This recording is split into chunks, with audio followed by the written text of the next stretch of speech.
moving. Keep it moving. Black talk, real talk, black talk, real talk like wow. It's a movement. Got you moving. Keep it moving. Black talk, real talk, black talk, real talk like wow.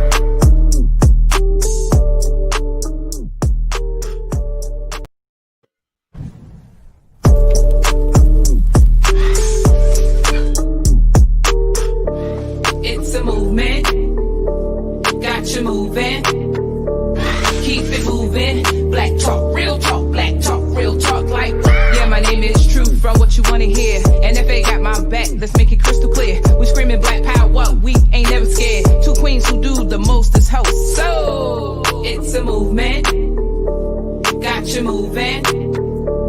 Keep it moving. Black talk, real talk like wow. It's a movement. Got you moving.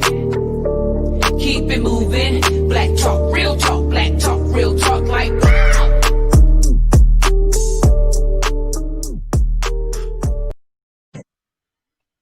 Hey everybody, welcome to Black Talk the Movement. My name is Truth. I'm the only host tonight, but that's all right. We got to keep the party going. We don't stop for nobody. It's a black movement. We must keep moving. And today's guest today is Dion Roberts. Say hello to everybody, Dion.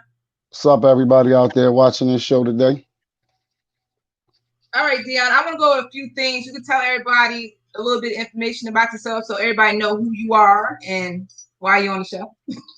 Yeah, just Braz. I'm from Newark. You know, I'm a pretty much do-it-yourselfer guy. I mean, I'm the guy that they call when they need cars fixed or something done or anything handy. You know, I try to apply myself the best way I know how to helping out people. So Truth called me and said she wanted me to help out on the show with a topic. I guess we got a couple of topics coming up, speaking on the president, vaccinations, and about the black family. You know, we're going to try to do our best to get through this night. Okay. Well, the first topic, because we're not going to be on long like we usually do. Neffy couldn't make it tonight. Shakira, she couldn't make it tonight, but next week we'll have both guests on and amongst other guests. So let's go. Our first topic is going to be about your president having a coronavirus. Yes. This dude finally tested positive. I feel like he probably was positive way before this, you know, but you got to look at everything that's going on right now, right before the election, real close to the time where he say the vaccinations is coming out and he tests positive for coronavirus. Everybody practically at that appointing where they tried to appoint the lady Amy Comey to the Supreme Court. Most of them people that was in that front row got the virus. You talking about his advisors? What's the other lady name? His spokesperson, she got the virus too. Chris Christie, he was sitting down with him. He got the virus. He admitted himself in the hospital. You know, I mean, he's amongst many leaders over the world who tried to downplay this virus, who ended up catching the virus. You know, I mean, none of them have died yet from it or suffered severely from it, but I know they're lying to us because for them to transport him from the White House to that hospital, I mean, you look at the hospital in the White House, well, the medical thing that's in the White House, it's almost like a hospital, if not better. So for them to make up a reason to have to transfer him to that hospital in Maryland, I mean, something must have been serious. And then he takes the experimental drugs again. I think this is an effort to push the vaccination. This is an effort for people to want to get the vaccination, or, you know, right wing Republicans trying to push a vaccination on people. Remember, the vaccination gonna be forced on you. It's a way to identify you. I had a person say COVID means certificate of vaccine identification. That's what COVID stood for. But I look deeper into this right now. I mean, just him getting sick right now, you know the vaccine about to come out real quick. Next thing you know, they're gonna say the Regeneron, what he was taking is good. And for him to take an experimental vaccination and him be the president of the United States, it just don't seem right to me. You know, you think the last person you want to experiment on is the commander in chief. Right. I think it's all. I think it's all a hoax for us to be forced to take the vaccination. My Yeah, personal opinion. They're gonna use him as a puppet. Oh, he was cured and healed by the vaccination. Everybody must get it because number 45 has been healed. He no longer has the corona, and that's exactly what how the story is going to end. I put that on everything. yeah, that's their whole plan. See, their whole plan is control. However, they can control you. They'll put things out to produce fear in people, to make people want to do certain things. Let's look back at 9/11 when they dropped the Twin Towers and they couldn't identify certain people. You know, some people started going getting chips put in their body just in case something was to happen to them. They could be identified. I mean, it all you got to do is produce the right amount of fear to make people willingly give up their rights. That Right. was the 9/11 commission was us giving up all our privacy rights. And right now, when our phones is tapped and they screening anything they want to, looking through our cameras on our phone, our cell phones, listening to us through our cell phones, these are all rights that we gave up in the name of Homeland Security, or what we call Homeland Security. Because remember, 9/11 was staged by the government itself. You know, this is a way to get us as a people to willingly give up our rights. Now, with this COVID-19, what are we willingly giving up right now? We already are allowed trillions of dollars in debt with these stimulus packages. You know what I'm saying? We already allowed a president to go into the Social Security. This not affecting the old heads. This going to affect us. This is going to affect us when we in our 60s and 70s, and it's time for us to draw Social Security. But yet he's taking this money and putting it, saying it's a tax relief benefit from, I guess it was from September to December 31st. But then they say they turn around and next year you're going to pay it back in one lump sum or a form of payment. Like your employer could not tax you the Social Security tax, and then next year when it comes time to pay it back, they could just take it all out at one lump sum. Some employers are not paying the tax to the government, but still taking it out of employees' checks. If people getting paid, pay attention to your pay stub, because next year when you file your taxes, it's going to be ugly, especially if you got them stimuluses, either the first one or the second one, whenever that one come. Me personally, they could keep the money. You know, I think this is the biggest heist that we're looking at in American history. If I could pay everybody in America $1,200 to look the other way while I still billions, you know, I mean, I give everybody $1,200 and take trillions for myself. Yeah, y'all can have 1,200. Want another 1,200? I take another trillion. You know, just pay attention to what's going on. Mm-hmm. Okay. Well, y'all heard that from D. Dion is very knowledgeable. I know Dion from back in Irvington. We grew up on the same block. A lot of guests I know, everybody that comes on, I'm close with them and I know them from the past. But that's a great thing. That's a great thing. We're not gonna be on long tonight. We just came to show our love and respect to our viewers, and we're gonna roll from there again. Okay, the next topic is going to be about Black family. And Dion, you're the reason why I made up this question. How does it feel like being the heart of the family? Because I've known you for years, and I know how hard you go for your family, how you know you take care of your wife, your kids, your household, your grandparents, your mother. Like I've been there and I've seen it up close and live. Can you tell me what it's like being the heart of the family? Well, I never knew people looked at me as the heart of my family. You I know, do. I just know that family is important. I know when I grew up, we were tight. We had a tight family. As we grew up and everybody came of age, we all went separate ways. But I still remember how family used to be tight. See, we 80s babies. We know how it was back then, you know, and even further back beyond that, families was even tighter. Nowadays, we find this problem and where families are not together. You know, everybody's out for themselves. You got some people who live with the family X amount of years, and then as soon as they come up, they gone. Never to be seen again. They call every once in a blue. Me, I just look at my family as charity starts at home. You can't love the world if you can't love your own home. You can't love everybody else if you can't love your own home. It's hard to love anybody else if you can't love your own home. I put my family first and foremost before anything. In some aspects, some of my family members might not agree about that. But that's the thing when I say us as a people, we have gotten so separatist about this matter. It's like when we growing up, like if you take a child that's growing up in a household that's not too tight, and they'll look at life like, I can't wait till I get grown. I'm out of here as soon as I get grown. But the key thing to this is keeping the family together, or trying to build the family up. Now, every family is dysfunctional in some kind of way. I don't know any perfectly functional family ever, but every family is dysfunctional in some kind of way. What we lack in is building our family members. We quicker to throw a family member to the curve before we could help them. I mean, and that's with many families, especially the black family. You look at other ethnic backgrounds in their families, you have some families who stick together and they achieve things together. And then you have our background of families who we not together. Everybody want their own. Everybody want their own piece.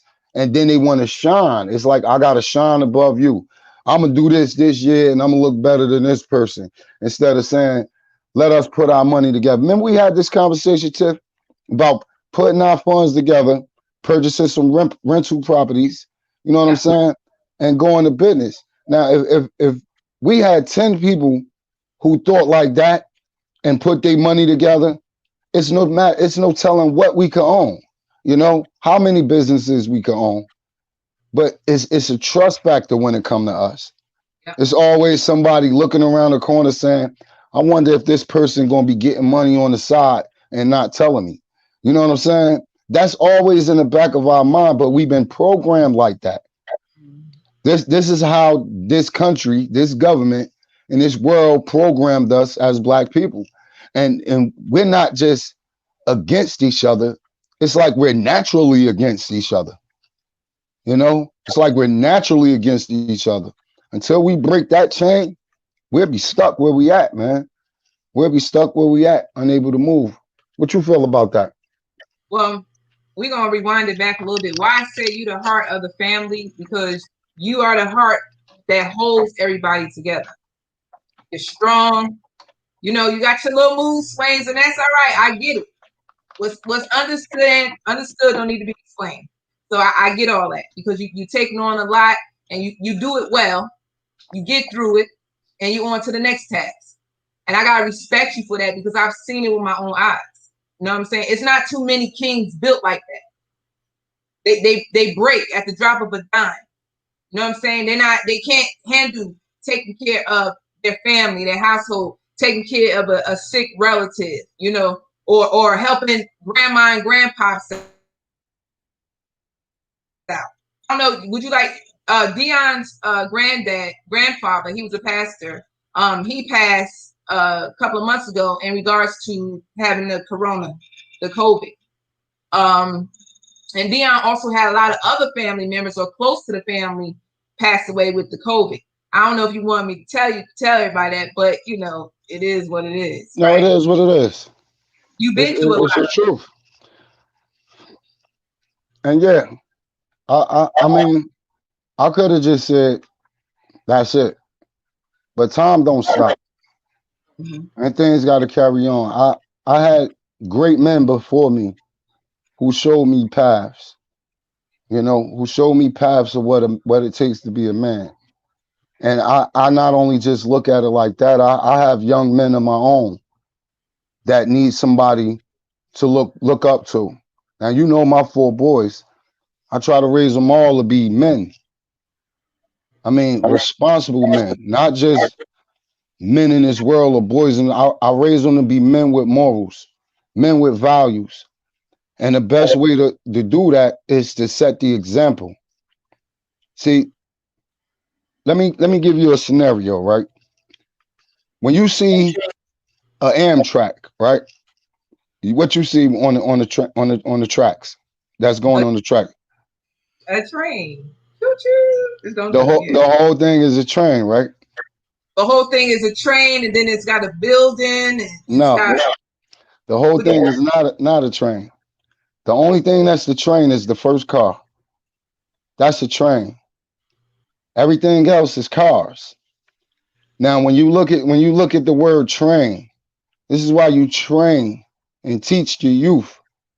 You know, you go first. When you say train them, it's not like you send your kids out there first and then you go behind them. To right. train them, I'm the train. You take them everywhere you go. You show them everything you're doing. This is what was done to me as I was coming up. So when all this hit, it hurted. I'm not gonna say it didn't hurt. I'm not gonna say I didn't have my nights where I sat up crying, talking to God, looking for direction. And that's one good thing my grandfather showed me is when I couldn't go to nobody else because he took two important people out of my life, people who I used to go to and talk to when I had nobody else to talk to. So when they were gone, the only thing that could resonate is what was told to me. So when you see me pressing forward, I'm not pressing forward for attributes or accolades. This is just something what I have to do. It's in my nature to be a man for my family when my family needs me. I mean, I had many members of my family come and live with me. You know, I helped many people out throughout the years, and the blessings come. The blessings come from that help. So I mean, like people would try to say, well, you're doing a good thing. I'm just doing what I'm supposed to do. I feel like that's what I'm supposed to do, you know? Right. But I feel like this because I've been where you are. I always help a lot of people, never ask for anything in return, never ask for a pat on my back. But even years later, it felt good for someone to recognize the good soul, the good spirit I am. All it takes is one person to pay attention. And sometimes I like that feeling, even though I never asked anybody to give me recognition. But to have somebody tell me, you know what? I know what you've been through. I know your struggles. I see you fall down and get back up. That really right there just gives me a boost of wanting to even take off quicker and better. Just because somebody recognized everything I've been through. Yeah. Great feeling. I already been motivated, but for somebody to tell me that, oh my God, I'm really gonna keep pushing now because somebody was paying attention. And somebody watching. Somebody Exactly. see what you're doing. Sometimes Right. some people will go through life and they'll feel like I just need that one person to say that. Mhm. I just need that one person to say that. I used to be that way in my 20s. I ain't gonna tell you how old I am now, but I used to be that way in my 20s. I used to always look for acknowledgement from somebody or something like that. But at this age now, it's like it's only one person I need to impress, and that's It's the up. Most High. That's the Most High. That's the only person I need to impress right now. But if you never ask for it, what I'm saying is because I live life, I never asked somebody to say, I didn't get thank you or you doing a great job. But when I finally got it, is what I'm saying. Years later on down the line, it was like, wow, somebody's observing and watching and seeing me fall and get back up, fall down again, get back up, fall down again. Like that is like my life is like a movie to watch. I'm not going to even lie. They watch your growth. I watched your growth over the years. Right. I So, remember Tiff used to be wilding out. But I'm yeah, proud. I'm proud that you got it all again. You got your head on the swivel right now, girl. You really do. I told you this in the phone conversation before. From right. what we came from and the way we used to live back in the day, I mean, like we could have ended up any kind of way. We could have ended up any kind of way. But I'm real proud to see you right now. And then you running this show. I looked at this show a couple of times. I'm like, yeah, Tiff really, really, really doing her thing. And the topics y'all be bringing up, some real good topics. Yeah, because that's our job. That's our life purpose. We call ourselves healers, and we want to heal people because at the end of the day, we still healing ourselves. Yes, Tell you the yes. truth. And this is a healing process. Conversation is a healing process. Yep. Sometimes some people can't find a way to get something out. And here you're providing a platform where people can actually get things off of their chest, get emotions out. A lot of problems come from bottled up emotions. People Mm, who bottle their emotions in, years out. You could be walking past somebody right now and that's about to burst. And they just need an ear to hear them. They need an mm, ear. You know, some people just they don't need other things. They just need an ear. That's it. As long as somebody listening, they know somebody listening. You got people that go through life and talk all day and nobody listens, and they feel like they so lonely because nobody's listening. Like you said, nobody sees them. And the mm. minute somebody sees them or hear them, it changes their whole perspective on life. Absolutely. And I was talking to Neffy today, and what was we talking about? I was telling her I actually took the time because I'm one of the people I used to like try to overtalk people, and I don't hear what you say, so it's like empty conversation. But I started exercising, learning to listen, whether I agree with what she's saying or not. But let me listen instead of cutting her off. I give as much time as needed because I'm testing myself on how well I can listen without jumping in or getting offensive, whatever the case may be. So I let Neffy talk. And at the end, when she finished, then I spoke because now I heard everything Neffy said because I was listening. Now, when it was my time to talk, Neffy jumped in. I said, "Oh, Neffy, I gave you the respect to let you talk and say what you got to say. You got to give me that same respect. I heard everything you said word for word, and that is because I took the time to listen. And that's what a lot of us need to do. Start listening to one another instead of loud talk the other person. Because all you're going to have is empty conversations. Exactly. Listening is the first point of communication. Yeah. Listening. When something is being displayed, listening is, like I said, the first point of communication. You can't communicate if you don't understand what this person is saying.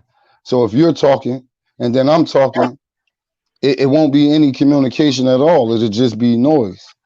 That's what you Mm-hmm. call white noise right there. White noise. Yeah. So that was another topic, but I told y'all we ain't gonna be on too long. I said, let me tell the audience this story. I wanted Shakira on here tonight because I was gonna tell her, right? So Yeah. me and my kids, this is how our kids remember everything we do as parents, right?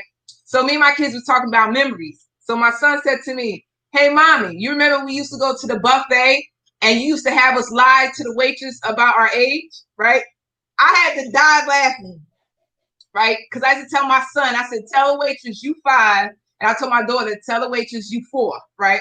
And my son would go, no, I'm 12 years old. I'm 12 years old, mommy. I said, you 5 today and you 4 today too, right? I get mad. Don't you say nothing. And so when the waitress come over, and she's like, hey, is everybody ready to order their drink, ready to order their food? She all different shit. And the first thing I say, he 5 and she's 4. And the waitress, she be looking at my kids like, I said they're tall, just like my side of the family. That's why they look bigger than 5. My son will be 12. He found that out. I started laughing about it. So I'm like, yeah, I was like that. I was like, shit, you gonna eat today, you gonna eat good today, and I'm gonna save $1. You better tell that waitress you 5. Yeah. So mothers, I know about the deal. I've been through it all. I don't try the curves, the ins, the outs, and all in order to keep my dollar bills going for the next day. So it was just funny that they brought it up. But I told them, you know what? Don't remember the bad things I show you. You better remember the good things I tell you and show you as well. And I'm not saying that was bad. That was just more like a mother in distress, a mother in the struggle, and she gonna do what she gotta do to take care of kids. And if she gotta finesse the waitress to get a $2.99 meal for her 12-year-old son, that's Well, acting 5 years old, let it be done. look, the most important part of that is that you explain to them. You got some parents that'll do that and won't explain to their children. You know, as long as you explain, look, this is why I'm doing this. This is why I did that. You know, they're going to remember it, and they may even try it. They may even try it when they get kids, when they Right. get their own kids. But the thing about it is, you explained it to them. You explained to them the rightness about it and the wrongness about it. It ain't like you just did it and then just moved on. I'm gonna just do it again. You know, because Right. then they get the wrong message of it. As long as you explaining what you're doing, that is not a reason to say it's okay to do something wrong in front of your kids. Let's just be correct about that. But as long as you explain it with something like that, you explaining it to them, it's a different story than it being just blatantly wrong. Uh-huh. We got Jamal D. Rose said, we as men are taught to keep our emotions to ourselves. And if we show them, we are labeled as weak. If we learn how to actively regulate our emotions, we have more power. With a lot of young black men, that this is true in some aspects. You know, we taught to keep our emotions. You're a man. You're a man. Life gonna be hard here and there. You know, we taught to suck it up. I was taught that too in my day. You know, I was taught it wasn't good for you to be crying at all. And I found myself as a grown man having to be broken. I was completely broken and I had to break down sometimes. Sometimes it's good to let it out, even if you need a quiet space to go do it. But what's more dangerous is holding that emotion in. And this is why most black men are filled with anger, filled with frustration, because they hold this anger in, you know? And then when it's released, it's released in many different ways. It's released in aggression. It could be released in a relationship. You know, some females have a man that's just they might think they out of their mind, but it's due to their emotional abuse that they went through of holding all them emotions in, having nobody to talk to. This come back to the topic where you spoke about having that ear, having somebody to tell you it's you doing all right. You know, I Right. see you. Some men don't have that. And believe it or not, when they don't have that, it beats them down emotionally. It beats them down emotionally. That's why some dudes they just hard for no reason. Like they just tough and everything. They can't laugh. They can't smile. You tell them to take a picture. They like, you know what I'm saying? They can't smile. You like, why don't you smile? Why don't you smile more? You got a pretty smile or something like that. And you be like, why you not smiling? They be like, well, I really ain't got nothing to smile for. Everything is serious business to them. I used to be that way for a while. I used to be that way for a while. Then things changed in my life. A lot of things changed in my life. And I had a avenue where I could let out my emotions to my wife. You know, I could talk. That's my best friend. I could talk with her. You know, I got, like I said, my grandfather was around. I used to could talk to him. You know, and then now that my kids are getting older, I have grown men conversations with my oldest kids. You know, and that's another way to release. You know, but holding it in that's what I used to do. Years ago, I used to hold it in because how can you show emotion? You'll look weak. Most men will look at it like that. You're a weakling. You better Yeah. suck it up. You better suck it up. That's what we come up in. You know, I mean, we need more men to cater to Mhm. being that ear and hearing these young brothers, talking to them. We'd probably do away with some of this anger in the street.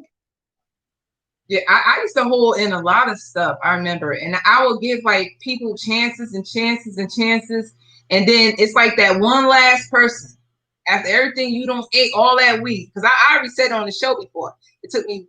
I went through something a whole week. By the end of the week, one more person ticked me off, and they felt the wrath of it.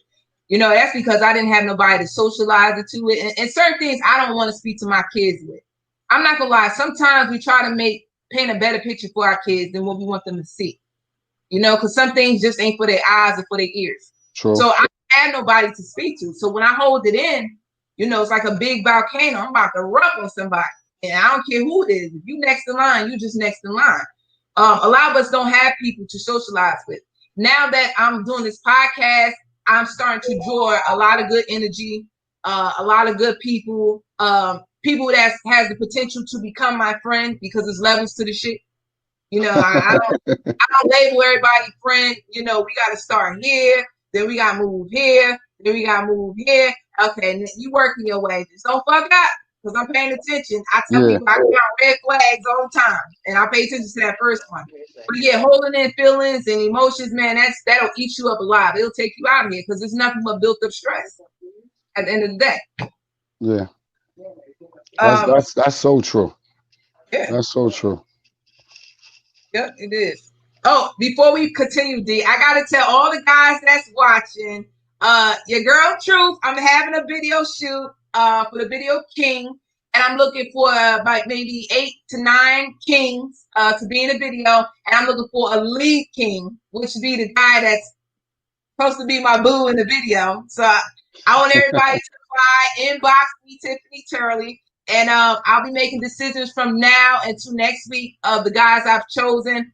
And I'm not trying to be funny. We need a little bit of sex symbols. We need a little bit of sexy because we all know sexy sells. You know, whether you got no clothes on or you do have clothes on. We all know that. So inbox Tiffany Turley if you want to be in my video. King, and I'll get back to you. All right, D. Another thing I wanted to talk about to you. I remember we spoke because we keep it real on here. I ain't covering up nothing. I may say something outside the phone and it pop in my head like, we're gonna put this on there. Yeah. About you working to become not working, but going to get your education in order to be a pastor. Yeah. You want to tell everybody why is that the choice for you to become a pastor? Like, what can you do as a pastor for the people? What can I do as a pastor for the people? There's so many things I could do as a pastor for people. I could lead lost souls. That's first and foremost. I could lead lost souls. I myself was a lost soul. I had no vision. I had no direction. You know, I came to God years ago. And He changed things in my life. I'm talking about miraculously, not just physically, but miraculously changed things in my life. And I know He could do the same for others. Right. I mean, you're looking at somebody who should have been dead, who should have been broken. I mean, we all probably could say we had instances where we could have been there, but I had one too many instances where I could have been there. So me pushing forward, it's part of my spirit and my soul. It's in me to do it. Not only is it in me to do it, you know, I have an extensive bloodline of pastors in my family already. Yeah. So like I had the gift of being taught Christ since I was a child. I know friends I grew up with who don't know God. You know what I'm saying? Who don't understand what it means to be able to talk to God and be able to ask God for something. Like most people need to understand that all you got to do is ask and believe, and He'll give it to you. There's so much stuff that I just asked and believed, and it happened. It's nothing supernatural to it. It's simply what He tells you in the Word. Ask and ye shall receive, and it's true. If anybody that don't know Him, you know, I'll send you a link that you can send to everybody who, if you might want to join our services sometimes, you know. We Right. at we In our world, everything you just said, in our world of spirituality, you are a healer. Because you just said you can heal people, right? Because you experienced a lot of things. yes, I And myself was healed. Let me you give learned a you a lot. story. Let me give you an example. In my fourth year of iron working, right? Mhm. I was dealing with some South Jersey guys, and they were a bit racist. You know, I was the only iron worker on the crew. It was like two laborers, a carpenter, and an operating engineer. And like we would take care of all the emergency guardrail. Like if a crash happened on the highway somewhere and the guardrail was knocked out of place, we would be South Jersey, North Jersey, driving all around fixing this guardrail in an 8 hour day. Sometimes we'd get called out to bed at night. I remember one night, it was about 2 in the morning. I think a tractor trailer went off the edge and on 287. And we got called out because we had to replace the guardrail because God forbid if somebody was to crash again, they going off that embankment. And like that's death going down there. So we had to go out there. So we putting up the guardrail. And then I had this guy come to me and he's like, he got mad at how I was doing it. Now, when you're in the union trades, it's like, I don't know if you know anybody that work union trades. We can't let carpenters do our work. Like I'm the iron worker, I'm working with the steel. You a carpenter, you cutting wood. You a laborer, you pushing a broom or doing some concrete or something like that. You know? So like when this guy starts to try to do my work, I'm like, you can't do that. You're not supposed to be doing that. Now I'm following everything that's within my collective bargaining agreement by telling this guy that.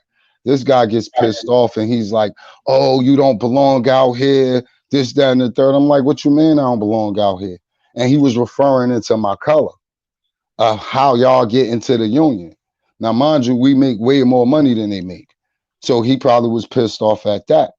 So make a long story short, I'm going with this crew throughout New Jersey, and this guy controls the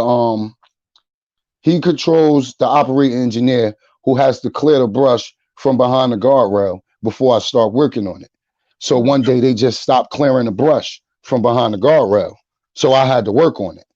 And I'm working on the brush. I'm working on the guardrail in the brush, and I'm getting bit by ticks. Now I'm sitting here and I'm telling people, I'm telling higher ups, like, listen, they're not doing what they need to be doing so I could do the job. But what they're trying to do is set me up so it could look like I'm not doing my job so they could get me out of there. But they couldn't get me out of there. I remained doing my job. However, getting bit by the ticks, I got sick. I don't know if you remember, I had a black truck I had bought for Keish, and I was putting the engine in that truck. And I had lost all feeling from my hands. I mean, literally, I lost, it's like from my hand to my forearm was paralyzed. I went to the doctor. The doctor said, oh, you diabetic. That's what it is. I mean, it took me $40,000 in insurance money, and about $3,000 out my pocket, paying these medical professionals who couldn't tell me what was wrong with me. It was one Tuesday or Wednesday morning, I decided I wasn't going to work because I couldn't feel nothing. And with the job I do, if I go up in the air, if I'm working in the air and I slip, I can't grab nothing and hold on to it because I can't feel nothing. Right. So I went to the church, and this morning, particular morning, my grandfather started praying that morning, and he wasn't praying in English words. He was praying in tongues. He was praying in tongues. That morning, when I tell you I received my healing, I'm talking about all feeling came back into my arms. Right. That morning. That's not no joke story or like I'm telling you this because you should believe in God's story. I'm telling you what really happened to me. Like I said, I'm talking $40,000 in insurance money and $3,000 in copays that I've been paying doctors for the course of 3 to 4 months. And they like, take this pill and sending me to this guy. Maybe it's rheumatoid arthritis. I had them taking x-rays of my spine, like maybe nerves going and this, that, and the third. And I go into the church one morning and everything just goes away. This is a reason why I chase the ministry now, why I chase it with a passion. Because I believe and I know for a fact that there is a God. There's only one name under heaven whereby men may be saved. And that is the name of Jesus Christ or Yahshua, Yahweh. A lot of people say many different names, you know, they have many different gods. And I know you said y'all don't really praise God up here, but you need to. Jesus, we say Jesus. I say Jesus. But you need to. I said, Dion, look, don't come on and talking too much of that Jesus stuff. But you need to. But whoever you praise, I respect it because I see the action behind it. Yeah. But let me tell you this, Tiff. You take an atheist, right? Somebody who don't believe in God, right? No, I believe in God. I believe in a higher being, a higher power. I just don't believe their name is Jesus. Yes. A lot of people don't believe his name is Jesus. You remember, look, if you read the Bible back in the Old Testament, and like I try to tell people, if you got melanation in your skin, you are of 3 tribes. That's the tribe of Benjamin, Levi, and Judah. Benjamin, Levi, and Judah. Your history is written in the chapter of Genesis of your Bible, where the African man and woman was pushed to the northwest coast of Africa and put into the American slave trade. And it talks about the 400 years in there. The 400 years it speaks about in Genesis, most people would think it referred to the Israelites and Pharaoh, those 400 years.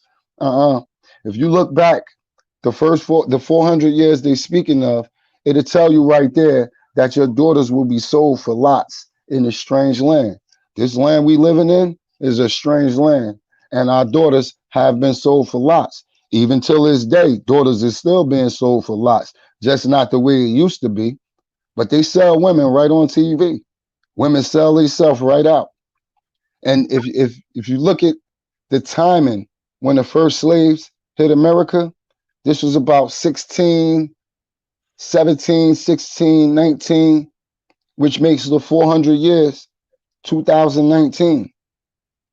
In 2019 to now, with the thing with George Floyd, with all these young black men getting shot for no reason, and people wonder why all these other races is starting to stand up and protest with us. Look at the 400 years that I was speaking of. Just look Wait, at the 400 years. I believe it is truth in the Quran, in the Bible. It's all based off of the truth, you know. But the picture, like, you know, I respect everything about you. I respect you, the man of your God. I really, truly do. But we all know that the picture they gave us of Jesus is a picture of an artist. It's a white man with blue eyes. Let me tell you something. Me personally, the Bible speaks of his skin color. Not Bronze. just Hair, skin of bronze. the Bible speaks of his skin color. The Quran speaks of his skin color. Let me tell you something. In many religions, you have a virgin birth. You have a virgin birth. In Islam, in Christianity, in many different religions, you have a virgin birth. And let me explain to you why the devil put this so. So you would never know which God to believe. People will always question, well, there's so many Virgin Marys and there's so many Jesuses. Why should I believe them? You know what I'm saying? Why should I believe which one it is? This is a trick of the enemy. He can't attack you physically. The best form of attack is through your mind, when he can confuse people. If he could confuse this whole generation into thinking it is no God. You got some people, I got close family members who follow the stars. You remember me back in the day? We used to dig. The moon and the sun. Yeah, they follow the stars. The stars. The stars. Dion, I don't want to keep going back and forth with you because I know you can go take it to church on this, right? But our people did not have spirituality before being enslaved. No, that's not true. We That's cared not true. for ourselves naturally. We didn't have a religion. That's not true. Explain, explain how Ethiopians praise Jesus Christ who never knew slavery. Well, when so-called Jesus was alive, they wasn't calling him Jesus. Yeah, it was Joshua, Yahweh. Joshua, Yahweh. When God wrote on the rock to Moses, I am that I am. Back then, you got scholars. They found an artifact, and the name that was written on the artifact, they couldn't even pronounce it.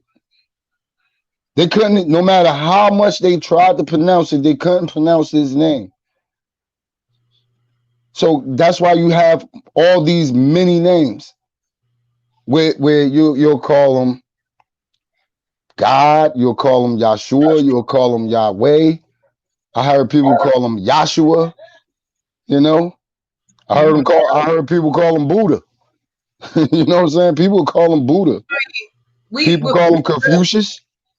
We all had this conversation with the last podcast. Like Nephi said, and I agree with her 1,000%. It was used to control our peoples and keep us in bondage by throwing religion on us. No, the Bible speaks. They took the passages of obey thy servants should obey thy masters. They took passage scriptures out of the Bible and they used it against slaves. They used it against slaves.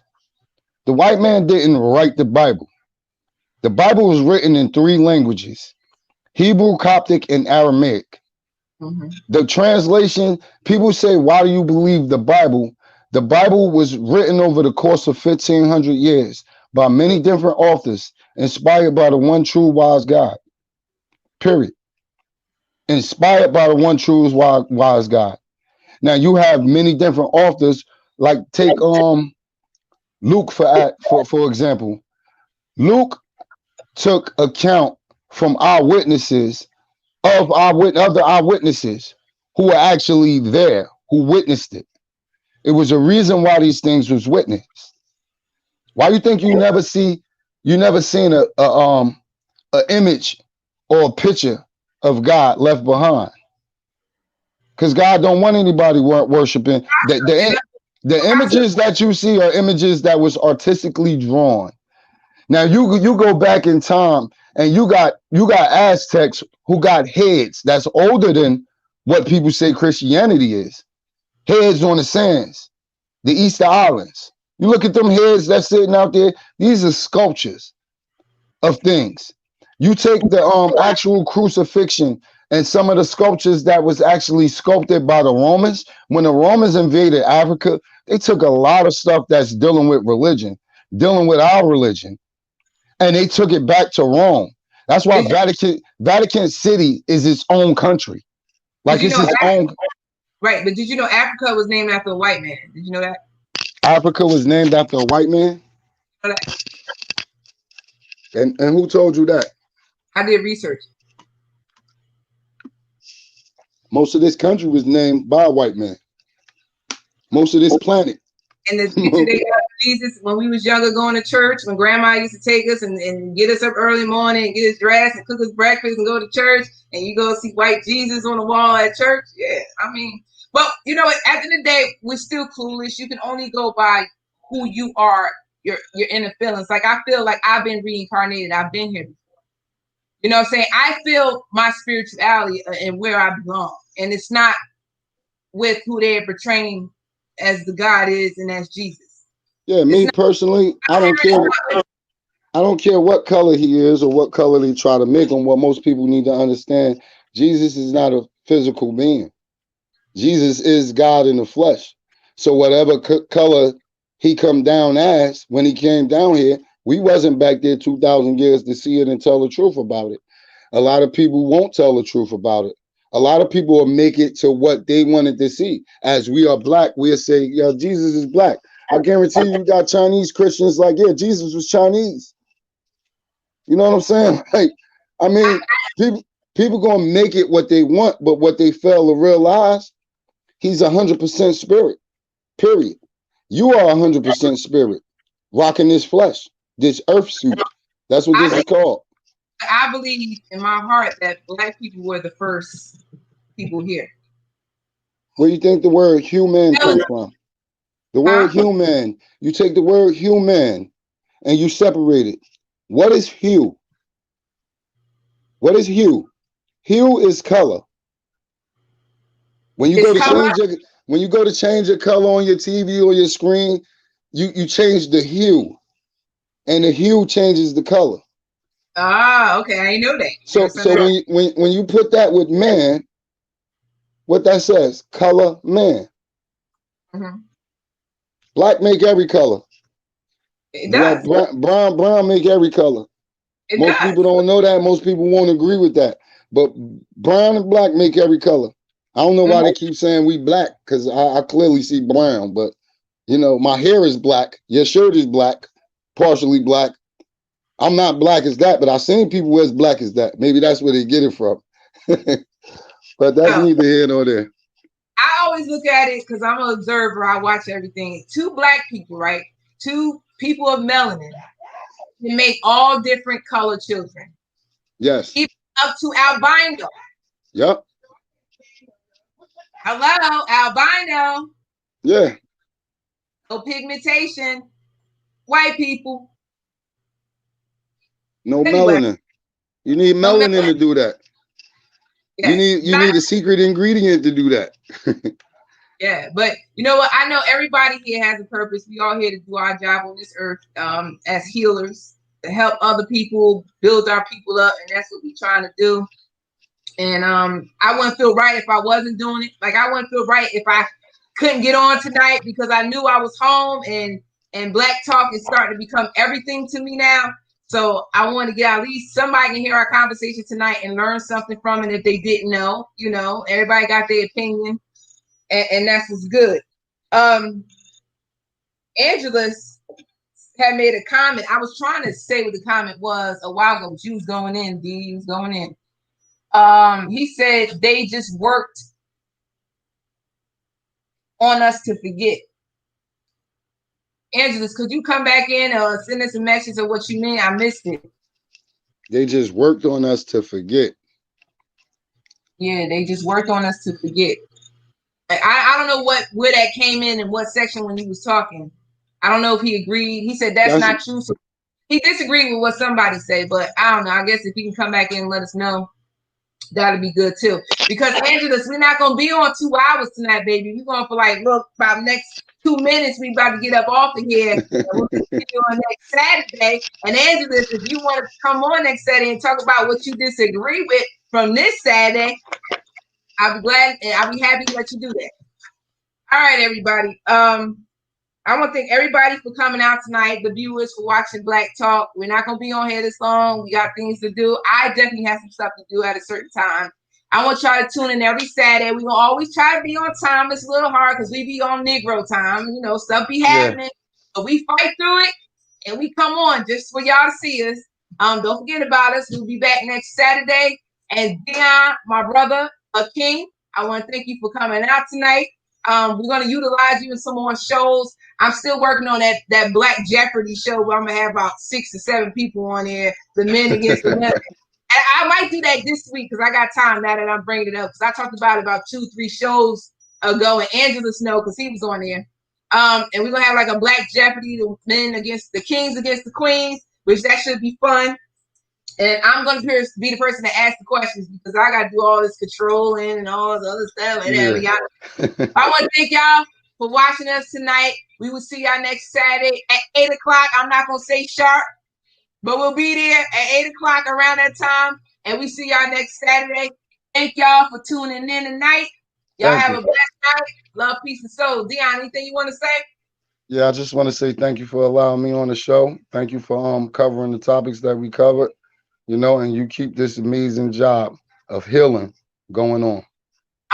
I'm trying, D. I think I had too much wine tonight, but you know what? I was about to ask you what's in that cup. It's all going now. Right now. It's happy juice. Y'all need to get some. Get some of this happy juice. All right, y'all. Thank y'all. See y'all later. All right.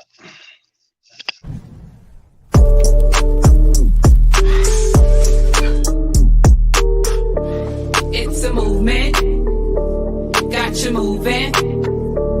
Keep it moving. Black talk, real talk. Black talk, real talk. Like, yeah, my name is Truth. From what you want to hear. And if they got my back, let's make it crystal clear. We screaming black power. We ain't never scared. 2 queens who do the most is host. So, it's a movement.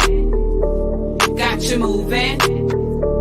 Keep it moving. Black talk, real talk. Black talk, real talk. Like, wow. It's a movement. Got you moving. Keep it moving. Black talk, real talk. Black talk, real talk. Like, wow.